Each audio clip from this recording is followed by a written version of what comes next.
예, 반갑습니다. 마가복음 9장 30절에서 37절 비교 없는 하늘의 숨결이라는 제목으로 말씀을 함께 나누도록 하겠습니다. 우리 사랑하는 청년들 여러분, 오늘 우리가 이 마가복음 내러티브 이 한복판에서 매우 이질적인 두 가지 공기가 충돌하고 있는 현장을 목격할 수가 있습니다. 우리가 살아가는 세상을 한번 생각해 보시기 바랍니다. 우리는 숨 쉴 듯이 남과 나를 비교하거나 혹은 비교당하면서 살아가고 있습니다. SNS를 열면 또 타인의 화려한 삶과 또 나의 그 어떤 평범한 삶들이 비교되기도 하고 때로는 상대적 박탈감에 빠지기도 하는 것이 사실입니다. 학교에서는 성적으로 비교되기도 하고요. 또 직장에서는 연봉과 직급으로 또 비교되기도 합니다. 심지어 신앙 안에서도 누가 더 인정을 받는가 혹은 또 누가 더 영향력이 있는가라는 이런 미묘한 기류 속에서 살아가고 있습니다. 오늘 본문은 그것을 땅의 호흡법이라고 우리에게 말씀하고 있습니다. 끊임없이 서열을 매기고 또 내가 남보다 낫다라는 것을 증명해야만 안심이 되는 이 비교의 공기는 어떤 면에서는 우리의 영혼을 서서히 질식시킬 수가 있습니다. 그러나 오늘 본문에서 예수님은 제자들에게 전혀 다른 호흡법, 비교 없는 하늘의 숨결을 불어 넣으려고 하십니다. 오늘 이 말씀을 함께 나눔으로 말미암아 십자가 길 위에서 펼쳐지는 예수님의 비장한 가르침과 제자들의 어리석은 야망을 대조하면서 우리가 회복해야 될 참된 이 제자도의 숨결이 무엇인지 함께 생각해 보면 좋을 것 같습니다. 30절 말씀입니다.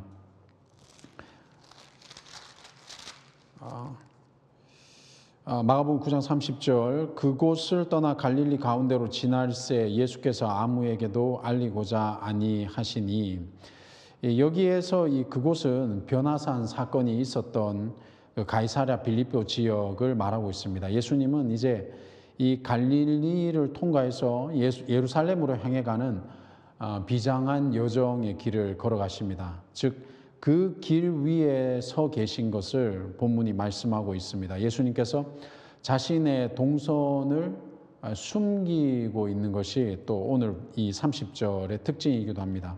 그것은 무슨 뜻일까요?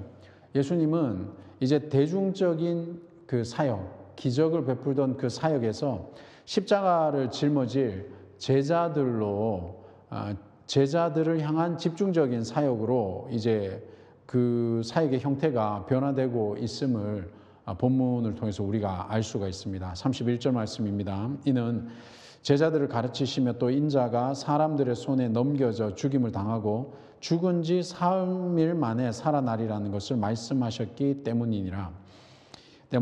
아멘. 31절에서 예수님은 두 번째로 자신의 이 순환에 대해서 예고하고 계십니다. 인자가 사람들의 손에 넘겨져 죽임을 당하고, 여기서 우리는 매우 그 중요한 성서신학적인 표현을 마주할 수가 있습니다. 그것은 우리말 성경에는 넘겨져라고 표현되어 있는 이 파라디도타이라는 현재형 수동태 형태입니다.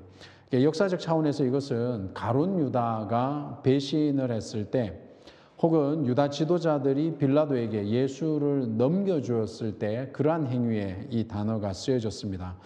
그러나 신학적으로는 이런 표현을 우리는 이제 신적 수동태라고 말하고 있습니다. 이 문장에 숨겨진 주어는 누구일까요?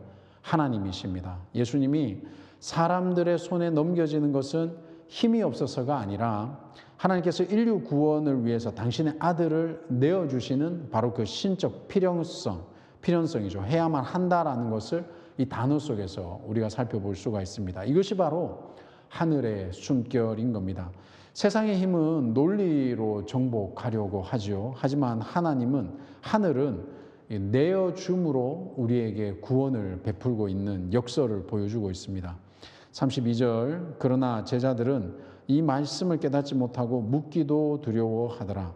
이 32절 말씀을 통해서 우리가 어떤 사고 체계의 충돌이 일어나고 있는 것을 볼 수가 있습니다. 32절을 보면 제자들의 반응은 좀 충격적이죠. 제자들은 이 말씀을 깨닫지 못하고 또 묻기도 두려워했다라고 기록되어져 있습니다. 왜 그들은 묻기를 두려워했을까요? 이런 저희가 주어져 있는 이런 자료들을 살펴볼 때 이 제자들의 사고 체계 안에서는 고난받는 메시아라는 이런 뭐랄까요, 영역, 카테고리가 제자들에게는 없었던 것입니다. 그들이 기대했던 것들은 로마를 정복하고 그리고 그런 어떤 영광스러운 승리, 정치적인 승리를 기대하고 있었던 거죠. 그들은 예수님의 말씀이 이해가 안 되었다라기보다는 정말 그 말씀이 사실일까 하던 이런 두려움이 있었던 겁니다. 진실을 직시하면 자신들이 쌓아왔던 야망들, 이 야망의 탑이 무너질 것을 두려워했던 것이 아닐까요? 그들은 어떤 면에서는 의도적으로 무지를 선택했다라고 저는 생각을 합니다. 이것이 바로 비교의 경쟁에 익숙해져 있는 우리의 모습 혹은 인간의 모습이 아닐까 생각합니다. 인간은 이 본성적으로 내 계획에 하나님의 계획을 끌어들여 혹은 내 계획에 하나님을 끌어들이려고 하는 것이지 이 하나님의 비장한 계획, 본문에서는 십자가이죠. 하나님의 비장한 계획 속으로 내가 들어가야 된다고 할 때는 어떤 면에서 우리가 의도적으로 귀를 막고 눈을 감을 때가 있지 않습니까? 제자들의 모습이 그런 것이 아닐까 좀 생각을 해보게 됩니다. 33절입니다. 가버나움에 이르러 집에 계실새 제자들에게 물으시되 너희가 길에서 서로 토론한 것이 무엇이냐? 이 33절에 집이 나옵니다. 일행은 가버나움에 이르러서 집에 들어가게 되죠. 그런데 이 마가복음에서 집은 그렇게 중요한 내용은 아니지만 참고적으로 살펴보시면 어떤 사적인 가르침을 베푸는 공간, 그런 특별한 공간, 이것은 조금 어려운 표현으로 삶의 자리라고 표현을 하긴 하지만 그런 특별한 공간일 가능성이 높습니다.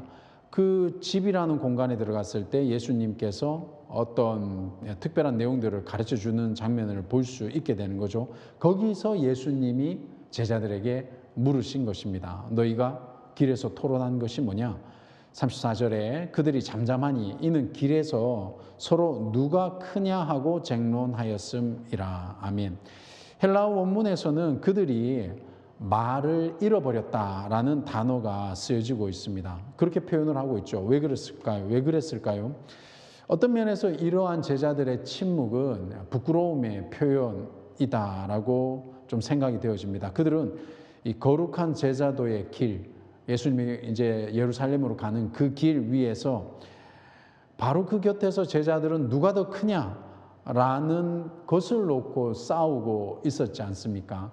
이것에 대한 어떤 각인이 있었던 것 같습니다. 이 장면은 어떤 면에서는 이렇게 웃고픈 그런 좀 비극적 코미디 같은 장면인 겁니다. 왜 그렇습니까? 스승은 31절에 나는 이제 죽임을 당할 것이다 라고 비장하게 말씀하고 앞서서 나가고 있는데 제자들은 그 뒤에서 뭐라고 얘기했습니까? 예수님이 왕이 되면 내가 일종의 내가 왼쪽에 앉겠다, 오른쪽에 앉겠다. 권력의 어떤 서열을 나누고 있는 이런 아이러니한 모습을 보여주고 있죠. 제자들은 배와 그물을 버리고 예수님을 따랐던 이런 자부심이 있었겠죠. 하지만 실상은 오늘 본문을 볼 때는 배와 그물을 버리고 따랐지만 그러한 대가를 통해서 어떤 것을 기대한 것은 아닐까라는 의심이 들 정도인 겁니다. 그런데요, 이런 모습이 바로 우리가 마시고 있는 비교의 공기, 땅의 공기인 겁니다. 공동체와 우리의 삶을 가족으로 보지 않고 때로는 내가 밟고 올라서야 될 경쟁자로 보는 시선, 어쩌면은 세상을 살아가고 있는 우리가 이 십자가의 길을 걸어야 된다라고 했을 때 늘 우리가 삶의 자리에서 대치하게 되고 고민에 빠지게 되는 것이 바로 이런 공기가 아닐까 하는 생각이 듭니다. 35절에 예수께서 앉으사 12제자를 불러서 이르시되 누구든지 첫째가 되고자 하면 뭇 사람의 끝이 되며 뭇 사람을 섬기는 자가 되어야 하리라 하시고, 예수님은 그런데 그들을 책망하는 대신에 35절에 앉으셨습니다. 보통 이 랍비가 공식적으로 가르침을 시작할 때 이런 자세가 바로 이렇게 앉는 자세인 거죠. 예수님이 가르침을 시작하는 것을 이렇게 표현을 하고 있습니다. 앉으셨습니다. 그리고 세상의 가치를 완전히 뒤집는다는 표현이 맞겠죠. 하늘의 원리를 선포하고 계십니다. 그건 뭡니까? 누구든지 첫째, 프로토스, 첫째가 되고자 하면 뭇 사람의 끝이 되어야 하며 뭇 사람을 섬기는 자, 디아코노스, 유명한 단어이죠. 뭇 사람을 섬기는 자가 되어야 하리라. 여기서 섬기는 자라는 것은 단순한 자원봉사자를 의미하는 것은 아닙니다. 당시 이 헬라 문화에서 이 단어는 식탁에서 시종을 드는 종, 그러니까 먼지를 뒤집어 쓰고 일하는 하인을 의미하는 것입니다.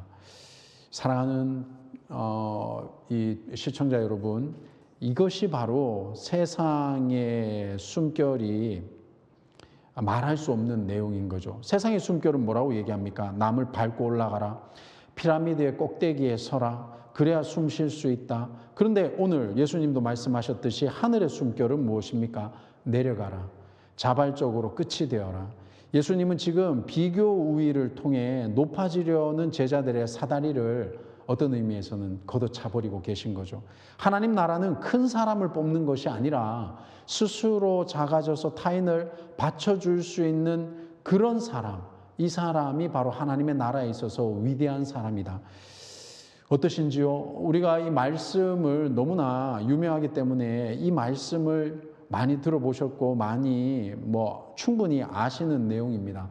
그런데 우리가 이 삶의 자리에서 고민해야 될 것은 어떻게 이 하늘나라에서 큰 자가 될 것이냐 하는 고민인 거죠. 끝에 가고 섬기는 자가 되는 것. 단순히 겸손한 척 하는 것을 말하는 것이 아니다라는 것은 아마 지금 이 설교를 듣고 계신 분들은 알 수 있을 거라고 생각이 되어집니다. 각자의 삶의 자리에서 이 고민이 우리의 삶 속에 물음을 던져야 되지 않을까 생각을 합니다. 어린아이 하나를 데려다가 36절입니다. 그들 가운데 세우시고 안으시며 제자들에게 이르시되 37절 누구든지 내 이름으로 이런 어린아이 하나를 영접하면 곧 나를 영접함이요 누구든지 나를 영접하면 나를 영접함이 아니요 나를 보내신 이를 영접함이니라. 아멘. 이 추상적인 원리를 시각화하기 위해서 예수님은 지금 어떤 파격적인 행동을 보여주고 있습니다. 어린아이 하나를 데려다가 그들 가운데 세우셨습니다. 그리고 그 다음 장면이 중요하죠. 안으신 것입니다. 이 안으시다라는 표현은 이 신약 성경에서는 드물게 표현이 되어지고 이 마가복음 9장과 10장에서만 나오는 단어로 이렇게 저는 생각하고 있습니다. 그런데 그 단어가 가지는 의미는 뭡니까? 깊은 애정과 수용을 보여주고 있는 겁니다. 우리가 흔히 아이를 순수함의 상징으로 생각할 수 있지 않습니까? 그러나 오늘 본문에서 그리고 또 1세기 때의 이 유대 사회, 소위 말하는 그레코 로만 문화 사회 속에서는 어린아이는 그런 낭만적인 존재만은 아니었습니다. 당시 어린아이는 법적 권리가 없는 존재이기도 했고 사회적으로 지위가 낮은 존재이기도 했고 나에게 아무런 이득을 되돌려 줄 수 없는 무력한 존재의 상징이 누구냐? 어린아이인 겁니다.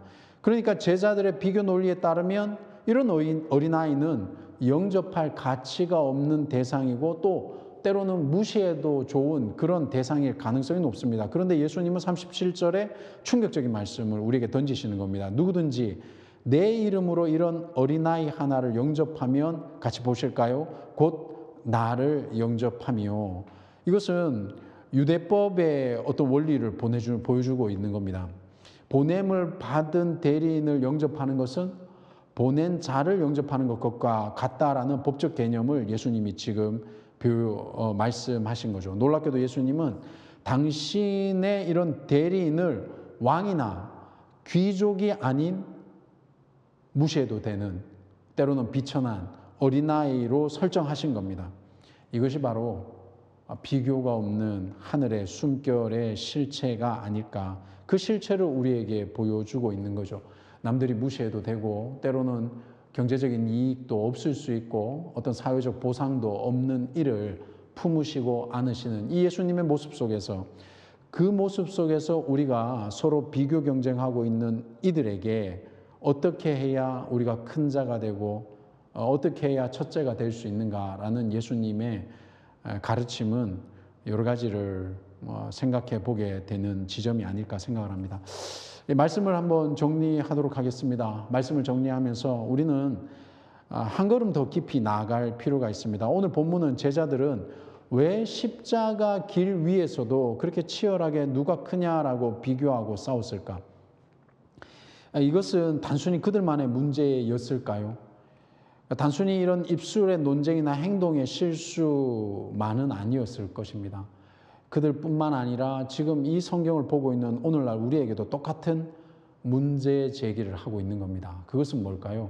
마음의 문제라는 겁니다. 우리는 오늘 여기 마가복음에 마가복음 9장 30절 이하와 마태복음 15장 1절에서 20절의 말씀을 한번 이렇게 비교해 보면서 생각해 볼 지점이 있습니다. 이 마태복음에서는 바리새인들이 제자들에게 왜 장로들의 전통, 그러니까 손 씻는 예법을 말씀하고 있는데 그것을 지키지 않느냐고 비난을 했습니다. 그때 예수님께서 이렇게 말씀하셨죠. 입에서 나오는 것들은 마음에서 나오나니 이것이야말로 사람을 더럽게 하느니라. 그러니까 비교라는 것은 어디에서 나오는 겁니까? 비교는 이 마음에서 나오는 오염이라고 생각을 하고 있습니다. 바리새인들이 손을 씻지 않은 외부적인 의식에 집착해서 자신들의 우월함을 증명하려고 했듯이 제자들도 마찬가지입니다. 누가 크냐라는 외부적 서열에 집착했습니다. 그런데 예수님은 마태복음 15장에서 살인, 간음, 도둑질, 거짓 증언과 같은 탐욕과 교만이 어디서 나온다고 지적했습니까? 마음에서 나온다. 오늘 본문도 마찬가지입니다. 제자들이 이렇게 비교의 공기를 마시고 있었던 근본 원인은 뭡니까?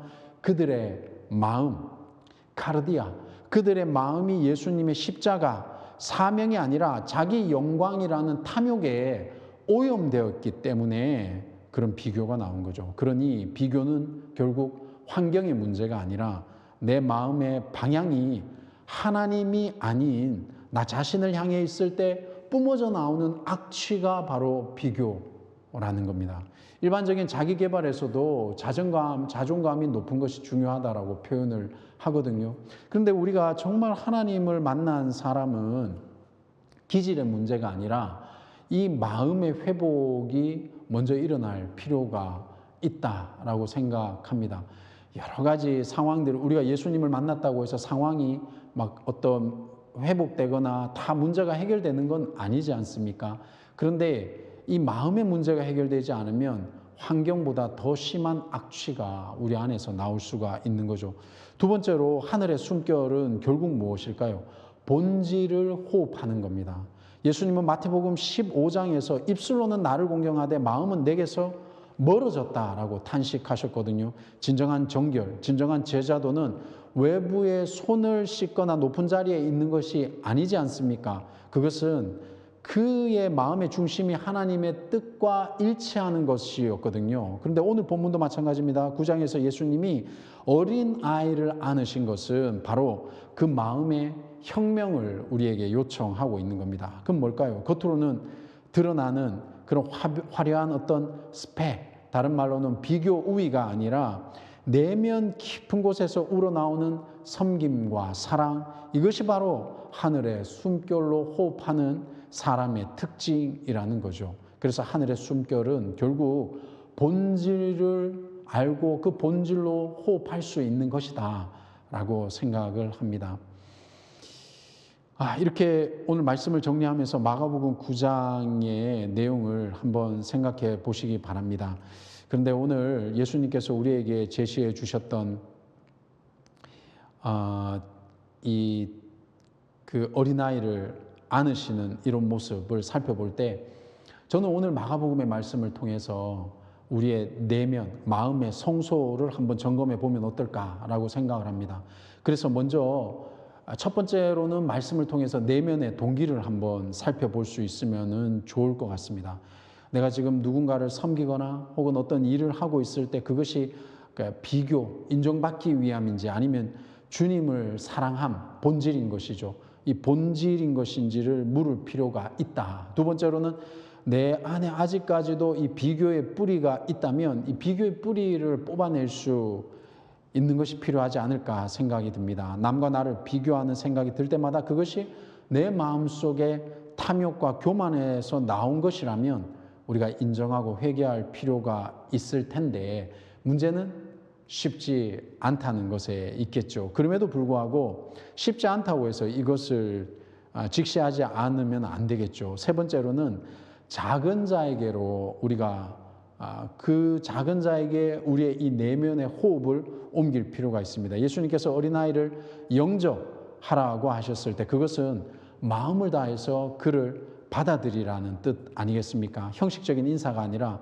내 마음의 중심을 열어서 소외된 지체를 환대할 수 있는 것, 이것이 바로 비교 없는 하늘의 숨결이라고 생각을 합니다. 오직 십자가 앞에서 이 깨어진 가난한 마음에서 시작되는 것, 이것이 바로 비교의 하늘의 숨결, 비교 없는 하늘의 숨결이라고 생각합니다. 우리의 마음이 세상의 비교가 아니라 예수 그리스도의 본질로 채워질 때 비로소 우리는 서로를 경쟁자가 아니라 형제로, 또 때로는 비교의 대상자가 아니라 섬김의 대상으로 바라볼 수 있게 되는 것.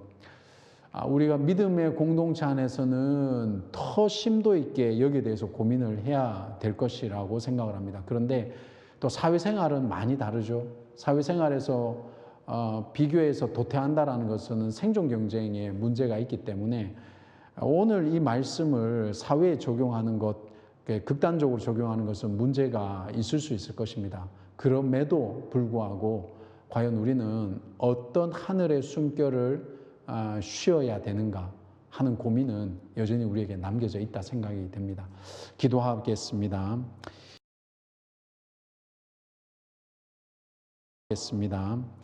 하나님 감사합니다. 오늘 말씀을 통해서 우리가 하늘의 숨결로 이 땅을 살아가기를 원합니다.